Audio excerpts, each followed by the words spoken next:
একজন মহিলা টানা ৩ বছর গর্ভবতী ছিলেন, কিন্তু কোনো সন্তান জন্ম নেননি। যখন তার পানি ভাঙলো, সবাই অবাক হয়ে গেল। তার পেট থেকে বের হলো একটি ৫ মিটার লম্বা সাপ। স্বামী সঙ্গে সঙ্গে স্ত্রীর সম্মান রক্ষার জন্য সেই সাপটিকে একেবারে গিলে ফেললো। সবাই ভেবেছিল এবার ওই মানুষ বেঁচে ফিরবে না, কিন্তু আশ্চর্যজনক ভাবে সে শুধু বেঁচে গেল না, বরং তার পুরনো লালা রোগও সেরে গেল। কিন্তু এখানেই গল্প শেষ নয়, আসল ভয়ের শুরু হলো এখন। সেই সাপ স্বামীর সমস্ত ইচ্ছা শক্তি শুষে নিল। পলকের মধ্যে সে এক ভয়ঙ্কর 1000 মিটার লম্বা অজগর হয়ে উঠল। তার ক্ষুধা এত তীব্র হলো যে সে পুরো লুইয়াং শহর গিলে ফেলতে চাইছিল।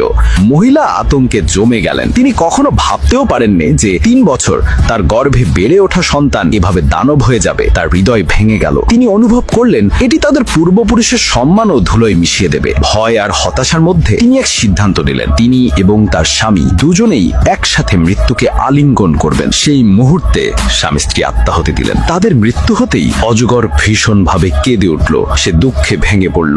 দুঃখে তার শক্তি ধীরে ধীরে কমতে লাগলো। ঠিক তখনই লুইয়াং শহরের 4টি পবিত্র শক্তি জেগে উঠল। তারা শহরের উপরে এক শক্তিশালী ঢাল তৈরি করলো এবং দুর্বল হয়ে পড়া অজগরকে সিল করে দিল, যাতে সে আর কখনো মানুষকে ক্ষতি করতে না পারে। লুইয়াং শহর বেঁচে গেল।